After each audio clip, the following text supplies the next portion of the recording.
Friends, आज हम study करने वाले हैं प्रॉफिट एंड लॉस। अपने बचपन से सबने प्रॉफिट एंड लॉस का चैप्टर पढ़ा होगा। आज हम उसे शॉर्ट और स्मार्ट वे में रिवाइज करेंगे। आज हम एग्जाम्पल के साथ प्रॉफिट और लॉस के सारे फॉर्मूले देखेंगे। अगर आपने आज का सेशन ध्यान से समझ लिया तो मुझे नहीं लगता कि प्रॉफिट एंड लॉस का कोई भी क्वेश्चन एग्जाम में इन फॉर्मूले से बाहर आएगा। बस आपको क्या करना है, क्वेश्चन समझना है और सही अप्रोच फॉलो करनी है। इसमें की टर्म्स हैं। सबसे पहले मैं आपको वो बताना चाहूँगी। सबसे पहला है कॉस्ट प्राइस। कॉस्ट प्राइस क्या होती है? वैसे तो ये सबको पता होगा, लेकिन एक बार रिवाइज करना जरूरी है। कॉस्ट प्राइस क्या होता है? जो उसकी खरीदने की कीमत होती है कि किस में उसने खरीदा, ठीक है। और सेलिंग प्राइस क्या होता है? जो उसकी बेचने की कीमत होती है। प्रॉफिट हम कैसे देखते हैं? हम कॉस्ट प्राइस को देखते हैं और सेलिंग प्राइस को देखते हैं। अगर हमारे पास सेलिंग प्राइस जो है वो बड़ी है तो क्या हुआ? हमारे पास प्रॉफिट हुआ। और अगर हमारे पास कॉस्ट प्राइस जो बड़ी है तब हमारे पास क्या हुआ? लॉस हुआ। तो प्रॉफिट और लॉस निकालते कैसे हैं? अगर सेलिंग प्राइस बड़ी है तो प्रॉफिट हुआ, कॉस्ट प्राइस बड़ी है तो लॉस हुआ। जब प्रॉफिट निकालते हैं तो selling price minus cost price करते हैं और लॉस निकालते हैं तो cost price minus selling price करते हैं। मतलब जो टर्म बड़ी है उसमें से दूसरी टर्म को हम माइनस करते हैं प्रॉफिट और लॉस निकालने के लिए, ठीक है। ये सिंपल प्रॉफिट एंड लॉस था। अब प्रॉफिट परसेंट कैसे निकालते हैं? प्रॉफिट परसेंट, जो भी हमें प्रॉफिट हुआ, किस पे प्रॉफिट होता है? हमें कॉस्ट प्राइस पे प्रॉफिट होता है, तो अपॉन कॉस्ट प्राइस इंटू 100, ये हमारा क्या हो जाएगा? Profit percent. सिमिलरली अगर हमें लॉस परसेंट निकालना हो तो लॉस अपॉन सीपी इंटू 100, हमारे पास क्या हो जाएगा? लॉस परसेंट निकल जाएगा। इसमें दो और हैं। अगर हमें एसपी नहीं दिया है और बाकी सारी चीजें दी हैं तो हमें एसपी कैसे निकालना है? SP means selling price. Selling price कैसे निकालना है? CP into 100 plus profit percent upon 100, ऐसे हम इसका एसपी निकाल लेंगे। सिमिलरली अगर हमें लॉस परसेंट दिया है तो हम क्या करेंगे? 100 माइनस लॉस परसेंट करेंगे। अगर प्रॉफिट दिया है तो हम 100 प्लस करेंगे, अगर लॉस दिया है तो हम उसमें माइनस करेंगे, ठीक है। अब इसी तरीके से जैसे अगर हमें ये फॉर्मूला याद है तो हम इससे ड्राइव कर सकते हैं। अगर हमें सीपी नहीं दिया, ये हमें किसका फॉर्मूला है? एसपी का फॉर्मूला है। CP into 100 plus profit percent upon 100। अगर हमें सीपी नहीं दिया है और एसपी दिया है तो तब हम क्या कर सकते हैं? इसी फॉर्मूले से ड्राइव कर सकते हैं। देखो सीपी इज इक्वल टू क्या हो गया? एसपी हमारे पास है यहाँ पे, ये वाला 100 इधर जाके ऊपर चला जाएगा तो क्या होगा? यहाँ पे 100 अपॉन में क्या आ जाएगा? 100 प्लस प्रॉफिट परसेंट। इसी तरीके से अगर लॉस वाला निकालना हो तो 100 माइनस प्रॉफिट परसेंट, ठीक है। अब हमारे पास एक क्वेश्चन है, by selling 100 pencil A shopkeeper gains the selling price of 20 pencil, his gain percent. ठीक है, उसने कितनी पेंसिल सेल किया? 100 पेंसिल सेल किया। तो हम कंसीडर करते हैं कि एक पेंसिल जो सेल किया है उसकी सेलिंग प्राइस उसके पास क्या होगी? एक्स होगी, ठीक। तो अब कितनी पेंसिल उसने टोटल सेल की? 100 पेंसिल सेल की, तो 100 की प्राइस कितनी हो जाएगी? सेलिंग प्राइस 100x हो जाएगी। इसके बाद गेन कितना हुआ उसको? 20 पेंसिल का गेन हुआ। तो अगर 20 पेंसिल की जो सेलिंग प्राइस है वो कितनी हो जाएगी? एक पेंसिल की x है तो 20 पेंसिल की कितनी हो जाएगी? 20x हो जाएगी। 100 पेंसिल की क्या हो जाएगी? 100x हो जाएगी। तो गेन कैसे निकालते हैं? गेन का मतलब क्या होता है? प्रॉफिट। प्रॉफिट हम कैसे निकालते हैं? SP minus CP. एसपी यहाँ पे क्या है? एसपी 100 पेंसिल का कितना है? 100x। तो प्रॉफिट कितना है? प्रॉफिट हमें 20x। प्रॉफिट गेन कितने का हुआ? 20 पेंसिल का, तो हम 20x लिख सकते हैं। एसपी कितना है? 100 पेंसिल सेल की तो 100x माइनस सीपी हमें नहीं पता, ठीक है। हम यहाँ से क्या कर लेंगे? सीपी फाइंड आउट कर लेंगे। सीपी हमारे पास क्या आ जाएगा? ठीक है, सीपी हमारे पास क्या हो जाएगा? 100 माइनस 20, तो ये हमारे पास आ जाएगा 80x, ठीक है। इस इक्वेशन के हिसाब से हमारे पास सीपी कितना आ गया? 80x। हमें कितना क्या निकालना है? Gain percent. गेन परसेंट का फॉर्मूला क्या होता है? गेन परसेंट होता है प्रॉफिट परसेंट। गेन परसेंट और प्रॉफिट परसेंट एक होता है। प्रॉफिट परसेंट का फॉर्मूला क्या होता है हमारे पास? यहाँ पे प्रॉफिट होता है अपॉन सीपी होता है इंटू 100 होता है, ठीक। हमारे पास प्रॉफिट कितना है? 20x। 20x का हमें प्रॉफिट हुआ। सीपी कितना है हमारे पास? 80x into 100। एक्स एक्स तो हमारे पास कट हो जाएंगे। 0 के साथ 2 1 2, 4 2 8 और 4 1 4, 25 4 100। तो हमारे पास कितना गेन हुआ? 25%, ठीक है। ये हमारे पास इसका ऑप्शन आ जाएगा। अब हमारे पास है कुछ इंपॉर्टेंट फॉर्मूले जो हमने पहले भी ड्राइव किए थे। सीपी कैसे फाइंड आउट करना है? जब हमें एसपी दिया हो तो 100 अपॉन 100 प्लस प्रॉफिट परसेंट। अगर हमें लॉस परसेंट दिया हो तो 100 upon 100 minus loss percent into SP, हमारे पास सीपी निकल जाएगा। ऐसे वाले क्वेश्चन एग्जाम में आने के ज़्यादा चांसेस हैं। क्या होता है जब एक्स परसेंट हमारे पास दो सिमिलर प्रोडक्ट बेच रहे होते हैं, एक में एक्स परसेंट गेन हुआ, फिर उसके बाद क्या हुआ? एक्स परसेंट लॉस हुआ। तो मोस्टली हमें ऐसा लगता है कि एक्स परसेंट ही गेन हुआ, एक्स परसेंट ही लॉस हुआ, तो मतलब यहाँ पे तो लॉस और गेन कुछ भी नहीं होगा। लेकिन एक्चुअल में ऐसा नहीं होता, यहाँ पे क्या होता है, लॉस होता है। और लॉस को कैसे निकालते हैं, ये एक फॉर्मूला है x²/100। ऐसे हम क्या करते हैं, लॉस को निकालते हैं। जैसे क्वेश्चन है, सैलरी है एक पर्सन की, वो 20% इंक्रीज हुई पहले, देन उसको डिक्रीज हुई 20%, तो चेंज इन सैलरी क्या होगी, तो कैसे हम निकालेंगे, x²/100। x यहाँ पे क्या है, x इजिकल टू यहाँ पे क्या है 20, तो x² कितना हो गया, 20 का जब स्क्वायर करेंगे तो ये 400 हो गया, 400/100, 100 का ये 0 0 से कैंसिल हो गया, तो हमारे पास क्या बच गया 4। तो 4 क्या हुआ हमारे पास, लॉस। जब भी सेम गेन होता है, सेम लॉस होता है, तो तब हमेशा हमारे पास क्या होता है, लॉस। तो लॉस क्या होता है, डिक्रीज।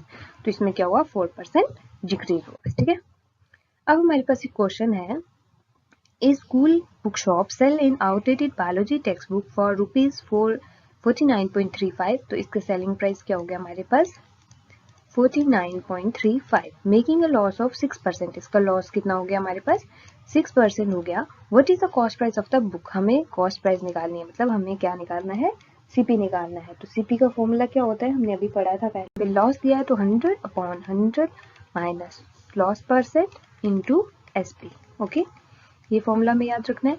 तो 100 हम जब फॉर्मूला याद रखते हैं तो हमें कोई टेंशन नहीं होती, जो जो हमें दिया होता है वो लिखते हैं, बस उसको अप्लाई करते जाते हैं, कुछ ज़्यादा टेंशन की ज़रूरत ही नहीं। तो एसपी कितना है इसमें 49.35।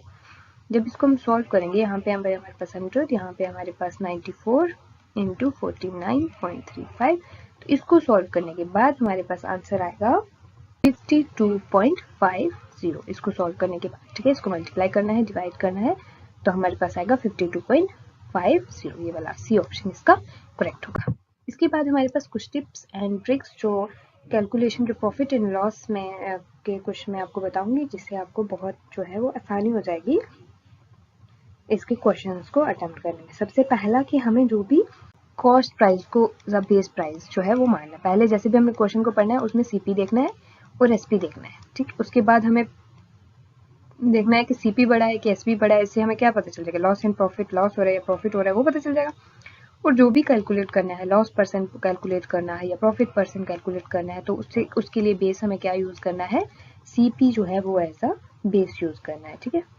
और दूसरा हमें ये देखना है कि जो एक डिस्टिंग्विश करना है एब्सोल्यूट वैल्यू और परसेंटेज वैल्यू। परसेंटेज वैल्यू और एब्सोल्यूट वैल्यू में हमें डिफरेंस करना आना चाहिए। जैसे रुपीज जो है RS10 अगर प्रॉफिट हुआ वो डिफरेंट है अगर हमारे पास 10% प्रॉफिट हुआ। जैसे अगर फॉर एग्जांपल हमारे पास 10 रुपीज प्रॉफिट हुआ, अगर हमारे पास 50 रुपीज की कोई चीज है तो हमें उसमें 10 रुपीज प्रॉफिट हुआ, ठीक है।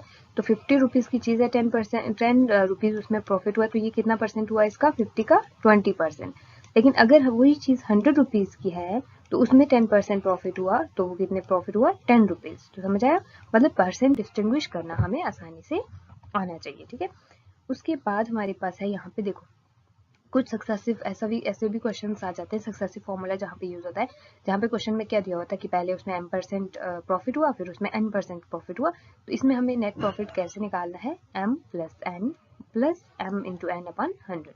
अगर मिक्स्ड आ जाता है, जैसे पहले प्रॉफिट हुआ देन लॉस हुआ, तब हम क्या करना है, m जो लॉस हुआ उसको माइनस करना है n minus m into n/100, ठीक है।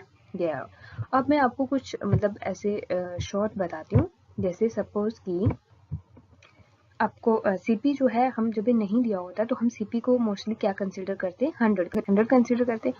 अगर हमें पूछा हो कि 10% प्रॉफिट कैसे निकालेंगे, तो हम क्या करेंगे, सीपी को मल्टीप्लाई करेंगे 1.1 से। अगर 20% लॉस हमें पूछा हो, 20% लॉस पूछा हो, तो हम सीपी को मल्टीप्लाई करेंगे किससे, 0.8 से, ठीक है। और अगर 25% प्रॉफिट पूछा हो तो तब हम क्या करेंगे, सीपी को मल्टीप्लाई करेंगे 1.25 से, ठीक है। ये कुछ शॉर्टकट्स हैं जो आपको आप लिख लेना, लर्न कर लेना, ठीक है, आपको आसानी हो जाएगी क्वेश्चन करने में। अब एक और है कि जब हमारे पास क्या होता है कि जो शॉपकीपर है वो कॉस्ट प्राइस पे चेंज नहीं कर रहा है, वो क्या चेंज कर रहा है, जो उसका वेट है वो चेंज कर रहा है। जैसे अगर वो 1 kg की चीज़ बेच रहा है तो अब वो 1 kg का जो उसने वेट रखा होता है उसको कम कर देता है। तो तब हम कैसे उसको निकालेंगे प्रॉफिट परसेंट, ठीक है। उसमें हम कैसे निकालेंगे, उसका फॉर्मूला है, पहले एरर कितना एरर लिया है उसने, और उसके बाद जो ट्रू वैल्यू होती है माइनस एरर इंटू 100 करके आपको क्वेश्चन के थ्रू बताती हूँ। A dealer professes to sell his goods at cost price but uses a weight. देखो वो कॉस्ट प्राइस से ही सेल कर रहा है लेकिन वेट कितना यूज कर रहा है, 960। किसके हिसाब से, केजी, 1 केजी में कितना वेट होता है, 1 केजी कितने ग्राम का होता है, 1000 ग्राम का, ठीक है। लेकिन वो क्या कर रहा है, वो 960 ही ले रहा है, क्या ले रहा है, 960 ही ले रहा है। तो हमें फॉर्मूला लगाना है, हमें क्या निकालना है, फाइंड हिज गेन परसेंट, तो प्रॉफिट परसेंट, गेन परसेंट क्या होता है, प्रॉफिट परसेंट, ठीक है। प्रॉफिट परसेंट निकालने के लिए हमें पहले क्या देना है, एरर, एरर क्या हुआ, एरर क्या हुआ, कितने की थी, 1000 की थी, कितने की बेच रहा है, 960 की, तो हमारे पास क्या हुआ, 40 एरर हुआ इसमें। तो 40 ग्राम हम ऊपर लिखेंगे, नीचे क्या लिखेंगे, ट्रू वैल्यू हमारे पास कितनी है, 1000, एरर कितना है 40, तो बचा क्या 960, नीचे हम क्या लिखेंगे 960 इंटू क्या करेंगे हम 100, ओके। यहाँ 10 इससे कट जाएगा, तो फिर बाकी इसको इससे मल्टीप्लाई 400/96, ठीक है। इसको जब हम करेंगे सॉल्व तो हमारे पास अप्रॉक्सीमेटली आ जाएगा 4.17%, जो है वो इसका आंसर आ जाएगा, ओके। इसके बाद हमारे पास क्या है, डिस्काउंट। डिस्काउंट क्या होता है, जब हमारे मार्क प्राइस, एक होती है हमारे पास मार्क प्राइस, जो भी मार्क प्राइस होती है और जो सेलिंग प्राइस होती है उनका जो डिफरेंस होता है उसको क्या बोलते हैं, डिस्काउंट, ठीक है। कुछ इंपॉर्टेंट फॉर्मूले के जैसे डिस्काउंट परसेंट कैसे निकालते हैं, जो डिस्काउंट होता है अपॉन जो मार्क प्राइस होती है इंटू 100, हमारे पास क्या हो जाएगा, डिस्काउंट परसेंट। और अगर हमें मार्क प्राइस दिया है और हमें सेलिंग प्राइस निकालनी है, तब हम कैसे निकालते हैं, mark price into 1 minus discount upon 100%। और फिर अगर हमें सक्सेसिव डिस्काउंट दिया है, ऐसे सक्सेसिव वाले क्वेश्चन जो है वो हमें कंफ्यूज करने के लिए दिए जाते हैं, जैसे R1 प्लस R2, पहले R1% उसमें डिस्काउंट है, फिर R2% उसमें डिस्काउंट है, तो तब हम क्या करते हैं इसको निकालने के लिए, R1 plus R2 minus R1 into R2 upon 100, ये परसेंट आ जाएगा, ठीक है। If mark price of an item is, मतलब अगर मार्क प्राइस x रुपीज है और उसमें सक्सेसिव डिस्काउंट हमें मिल रहा है, तो कैसे निकालेंगे, x into 1 minus R1 upon 100 and 1 minus R2 upon 100, ठीक है। एक क्वेश्चन से समझते हैं ये कैसे करना है। क्या बोल रहा है, a man bot an article listed at 1500, listed और जो मार्क प्राइस होती है वो सेम होती है, ठीक है। तो इसका यहाँ पे मार्क प्राइस क्या दिया है हमारे पास 1500, ठीक है, और डिस्काउंट 20%, डिस्काउंट जो R1 डिस्काउंट है वो हमें दिया है 20%। What additional discount must be offered, अब हमें R2 निकालना है कि एडिशनल डिस्काउंट हमें क्या मिलेगा यहाँ पे, इसको हम मान लेते हैं R2, ये फाइंड आउट करना है। वट एडिशनल डिस्काउंट, और जो नेट जो प्राइस है, सेलिंग प्राइस इसकी कितनी दी हुई है हमारे पास 110, सेलिंग प्राइस क्या दी हुई है हमारे पास 1104, ठीक है। तो हमें क्या फाइंड आउट करना है, R2 डिस्काउंट। अभी हमें देखा है एक फॉर्मूला हमने देखा है, जब हमारे पास सेलिंग प्राइस होती है, मार्क प्राइस होती है, उस समय हम कैसे निकालते हैं, ठीक है। तो हमारे पास यहाँ पे हो गया सेलिंग प्राइस, सेलिंग प्राइस हमें पता है into mark price, mark price हमें पता है इंटू 1 माइनस डिस्काउंट क्या हो गया R1 अपॉन 100 और 1 माइनस R2 अपॉन 100, ठीक है। अब इसमें हम वैल्यू पुट करेंगे, सेलिंग प्राइस हमारे पास कितनी है 1104, मार्क प्राइस कितनी है हमारे पास 1500 इंटू 1 माइनस R1 कितना है हमारे पास 20 अपॉन 100 और R2 हमारे पास कितना है, ये हमें फाइंड आउट करना है, ओके। इसको तो सॉल्व कर लेंगे हम, ये कैंसिल हो गया, 2 1 से 2, 5 2 से 10, तो ये कितना हो जाएगा 5, और अब इसको क्या करते हैं, इसको यहाँ पे ले जाते हैं 1104 डिवाइडेड बाय 1500 इंटू, ये भी इधर चला जाएगा, ये क्या आ जाएगा यहाँ पे, ये आ जाएगा 5/4 जब इधर गया, और यहाँ पे क्या आ जाएगा 100, और इक्वल टू हमारे पास क्या बचेगा यहाँ पे 1 माइनस R2, ठीक है। ये इसको सॉल्व करके आएगा, ठीक है। अगर किसी को ये समझ में नहीं आ रहा है कि ये वाला स्टेप हमने कैसे सॉल्व किया, तो मुझे बता सकता है, मैं उसको डिटेल में इसको एक्सप्लेन करूंगी। तो मैं उम्मीद करती हूँ कि इतना तो सबको आता होगा कि कैसे इसको सॉल्व करना है। तो जब इसको सॉल्व किया तो हमारे पास आंसर क्या आ जाएगा 8%, क्या आ जाएगा 8%, ये हमारे पास आंसर है। Thank you, have a nice day.